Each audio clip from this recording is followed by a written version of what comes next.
It's been just 5 years since Joaquin Phoenix's haunting portrayal of Arthur Fleck took the world by storm, earning over $1 billion at the box office, winning the Golden Lion at Venice, and securing Phoenix his first Oscar.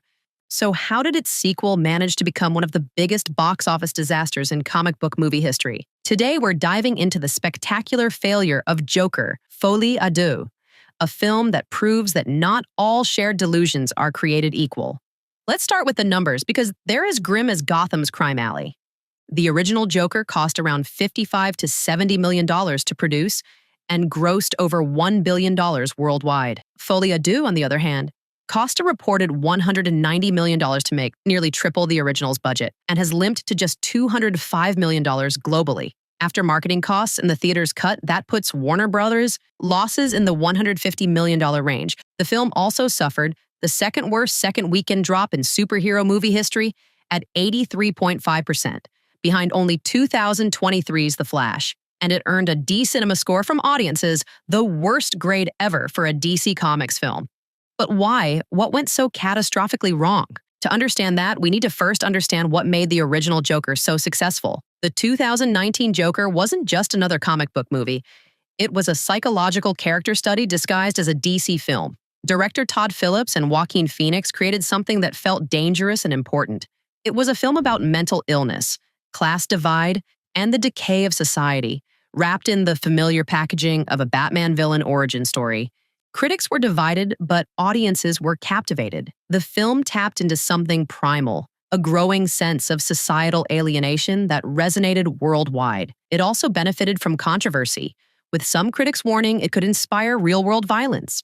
This only added to its mystique and must-see status. The film was also crucially complete. Arthur Fleck's transformation into Joker concluded with him dancing on a police car, having fully embraced his new identity. His arc was finished, which brings us to the first major problem with the sequel. The ending of Joker left no natural opening for a sequel. Arthur's story had been told. The transformation was complete. What more was there to say? But when a film makes over $1 billion, Hollywood rarely asks whether a sequel makes narrative sense, only whether it makes financial sense. And on paper, a Joker sequel looked like a sure thing. But that thinking ignored what made the original special. Joker wasn't successful because audiences were clamoring for Joker content. It was successful because it offered something different, something that felt authentic in a landscape of formulaic superhero films. With the original, Todd Phillips had the freedom to create something unexpected.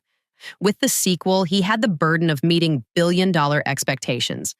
And that leads us directly to the second problem. When news broke that Joker, Folie à Deux, would be a musical featuring Lady Gaga as Harley Quinn, you could almost hear the collective head-scratching across the internet. The decision to turn a gritty psychological thriller into a musical romance was a creative risk that might have paid off, if it had been executed well. But the film couldn't decide what it wanted to be. It wasn't a full musical. It featured only about 8 musical numbers, most of which were fantasy sequences or performances within the context of the story. But it wasn't fully committed to being a psychological thriller either. The result was a tonal mess that satisfied neither Joker fans nor musical enthusiasts. The musical elements also created a fundamental disconnect with what audiences loved about the first film. The original Joker was praised for its gritty realism and powerful portrait of mental illness. The sequel's elaborate musical fantasies undermined that grounded approach, creating a film that felt like it was betraying its own predecessor.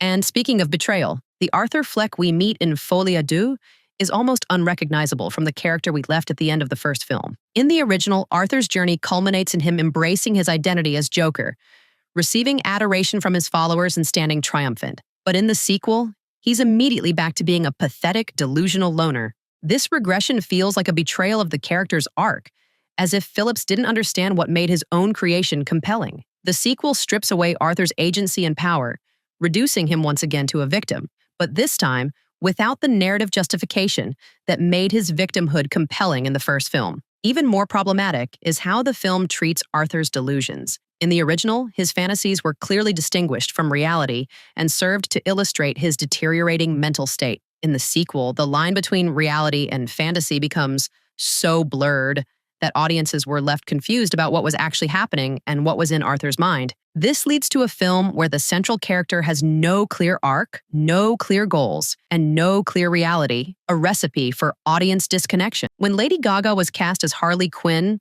or Lee Quinzel as she's called in the film, it generated both excitement and concern. On one hand, Gaga is a massive star with proven acting chops from A Star is Born. On the other hand, Harley Quinn is a character that has already been played by Margot Robbie multiple times in the DCEU. Her inclusion risked turning the Joker sequel into exactly the kind of comic book franchise film that the original had successfully avoided being. The execution of her character only compounded these issues. Lee enters the story as Arthur's apparent love interest in Arkham, but her motivations remain murky throughout. Is she manipulating him? Does she genuinely care for him? Is she even real? The film refuses to offer clear answers, and when the twist regarding her identity finally comes, it lands with a thud rather than a shock because the audience has been kept at such a distance from both characters. Gaga delivers a committed performance, but her character feels grafted onto Arthur's story rather than an organic evolution of it. Their relationship lacks the toxic electricity that defines Joker and Harley in the comics, resulting in a romance that feels neither convincing nor compelling. Perhaps the biggest miscalculation in Folie Deux is its structure. The majority of the film is set during Arthur's trial for the murders he committed in the first film. This setting creates immediate problems. It confines most of the action to sterile courtrooms and prison cells, a far cry from the vibrant, decaying Gotham of the original. It also forces the narrative to look backward rather than forward, rehashing events from the first film instead of breaking new ground. The trial sequences drag on without generating tension or insight. We already know Arthur committed the murders. We watched him do it in the first film. The legal proceedings offer no new perspective on those events, nor do they meaningfully explore their consequences. The trial framework also prevents Arthur from being active in his own story. He's literally confined, a passive observer to proceedings about his own life. For a character whose appeal was his transformation from passive victim to active agent of chaos, this represents a fundamental misunderstanding of what made the Joker compelling in the first place. Another aspect that can't be overlooked is the film's budget. The original Joker was made for around $55 to $70 million, while the sequel cost a reported $190 million. This increase is staggering and seemingly unjustified. The original's relatively modest budget was part of what made it special. It forced Phillips to focus on character and performance rather than spectacle. It felt like a 70s character study because it was made with the restraint of one. The sequel's inflated budget didn't translate to a more impressive film. If anything, it created pressure to make the film more commercially appealing, leading to compromises that diluted its artistic vision. The musical numbers, while occasionally striking, feel like expensive distractions rather than essential components of the story. This budget bloat also meant the film needed to be a massive hit just to break even. The original could have been considered a success at $300 million global. The sequel needed more than twice that amount. By giving the film such an exorbitant budget, Warner Brothers essentially doomed it to financial failure unless it performed as well as its predecessor, a nearly impossible bar to clear. Throughout the marketing campaign for Folie Deux, Todd Phillips seemed to display his own form of delusion about what audiences wanted from a Joker sequel. Phillips repeatedly emphasized his desire to subvert expectations, which is admirable in theory, but there's a difference between thoughtfully subverting expectations and simply doing the opposite of what audiences want. The musical elements, the passive protagonist, the confined setting, these choices feel less like organic storytelling decisions and more like deliberate attempts to avoid repeating the first film. This approach ignores a fundamental truth of sequels. Audiences return because they want more of what they loved the first time, with enough new elements to keep it fresh. They don't want a complete rejection of what made the original work.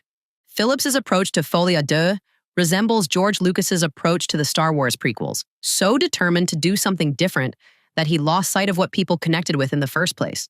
While we may never know all the behind-the-scenes details, there are signs that Warner Brothers may have had more influence on the sequel than the original. The first Joker was something of an anomaly, a mid-budget character study that happened to feature a comic book character. Its massive success likely led Warner Brothers to see it as a potential franchise starter rather than a one-off experiment. The increased budget, the addition of a major star like Lady Gaga, the musical elements that could generate soundtrack sales, these all suggest a film being positioned as a major commercial event rather than an artistic statement. It's worth noting that the DC film universe was in a state of transition during the development of Folie, Deux, with James Gunn and Peter Safran taking over DC Studios in October 2022, well into the film's production. This changing of the guard may have created a situation where the film lacked a clear champion at the studio, leaving it vulnerable to compromise and confused messaging. If audiences were confused by Joker, Folie à Deux, critics were merciless. The film currently sits at a dismal 32% on Rotten Tomatoes,